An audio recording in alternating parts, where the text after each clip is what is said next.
અંકલેશ્વર જીઆઈડીસીમાં પ્લોટની ફાળવણી મુદ્દે વિવાદ જોવા મળી રહ્યો છે। 19 ઓગસ્ટે થયેલી ફાળવણી બાદ બાકી રહેલી અરજીઓના નિકાલ માટે ઉદ્યોગ પ્રતિનિધિઓ દ્વારા તંત્રને રજૂઆત કરવામાં આવી હતી। અંકલેશ્વર ઔદ્યોગિક વસાહતમાં વર્ષ 2018થી હાઉસિંગ પ્લોટના એલોટમેન્ટનો પ્રશ્ન લાંબા સમયથી પડતર રહ્યો હતો। આ દરમિયાન પ્લોટ ફાળવણીની રાહ જોઈ રહેલા અરજદારોમાં અનેક વખત રજૂઆતો કરવામાં આવી હોવા છતાં પ્રશ્નનો સંપૂર્ણ ઉકેલ આવ્યો ન હતો। દરમિયાન તારીખ 19 ઓગસ્ટ 2026ના રોજ જીઆઈડીસી દ્વારા રહેણાંક તેમજ કોમર્શિયલ પ્લોટની ફાળવણીની પ્રક્રિયા હાથ ધરવામાં આવતા વર્ષોથી રાહ જોઈ રહેલા અરજદારોમાં આશા જાગી હતી। જોકે ફાળવણી પ્રક્રિયા બાદ પણ કેટલાક અરજદારોના પ્લોટ ફાળવવામાં ન આવતા સ્થાનિક ઉદ્યોગ વર્તુળોમાં નારાજગી જોવા મળી રહી છે। આ સમગ્ર મામલે જે અરજદારોએ નિયમ મુજબ જરૂરી તમામ પૂર્તતાઓ પૂર્ણ કરી હોવા છતાં તેમની અરજી પ્લોટ ફાળવણીથી વંચિત રહી ગઈ હોય તેમની અરજીઓ ગ્રાહ્ય રાખી યોગ્ય કાર્યવાહી કરવામાં આવે તેવી માંગ સાથે રજૂઆત કરવામાં આવી છે। આ મુદ્દે અંકલેશ્વર ઇન્ડસ્ટ્રીઝ એસોસિએશન ખાતે ઉદ્યોગ પ્રતિનિધિઓની મહત્વપૂર્ણ બેઠક યોજાઈ હતી। બેઠકમાં મોટી સંખ્યામાં ઉદ્યોગકારો અને અસરગ્રસ્ત અરજદારો ઉપસ્થિત રહ્યા હતા। ઉપસ્થિત અરજદારોએ પોતાની ફરિયાદો તેમજ પ્લોટ ફાળવણી અંગેની સમસ્યાઓ એઆઈએના હોદ્દેદારો સમક્ષ રજૂ કરી હતી। બેઠક દરમિયાન એઆઈએના પ્રમુખ વિમલ જેઠવા, ઉપપ્રમુખ વાલમજી દેસાઈ સહિતના હોદ્દેદારોએ ઉપસ્થિત અરજદારોની રજૂઆતો અને ફરિયાદો સાંભળી હતી।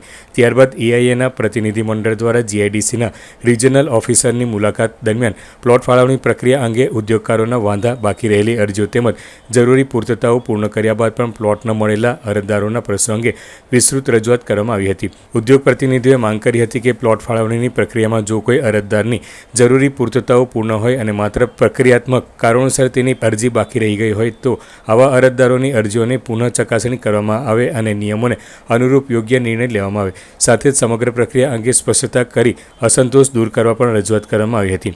ઉલ્લેખનીય છે કે તાજેતરમાં જીઆઈડીસી નિગમ દ્વારા અંકલેશ્વર ઔદ્યોગિક વસાહતમાં અંદાજે 180 જેટલા રહેણાંક તેમજ કોમર્શિયલ પ્લોટની ફાળવણી કરવામાં આવી હતી। આ ફાળવણીને લઈને એક તરફ કેટલાક અરજદારો અને ઉદ્યોગ વર્તુળોમાં વિરોધ અને અસંતોષ જોવા મળ્યો છે તો બીજી તરફ વર્ષ 2018થી અટવાયેલી પ્લોટ ફાળવણીની પ્રક્રિયા લાંબા સમય બાદ આગળ ધપાવવામાં આવી હતી। પ્લોટ ફાળવણીની પ્રક્રિયા લાંબા સમય બાદ આગળ ધપાવવામાં આવી તે બાબતે એક વર્ગ દ્વારા સંતોષ પણ વ્યક્ત કરવામાં આવ્યો છે। હવે બાકી રહેલા અરજદારોના પ્રશ્નો જીઆઈડીસી તંત્ર દ્વારા કેટલા સમયગાળામાં અને કઈ રીતે ઉકેલવામાં આવે છે તેના પર સૌની નજર મંડાયેલી છે।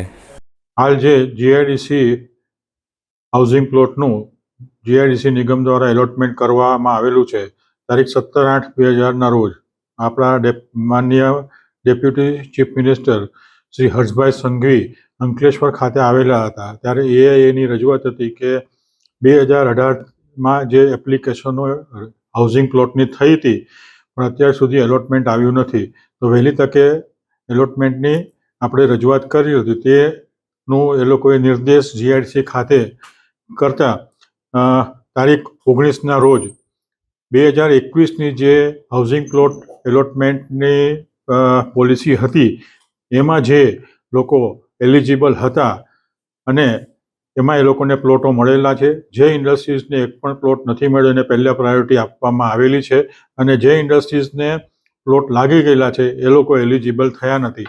આવનાર ટૂંક સમયમાં ફરીથી પાછી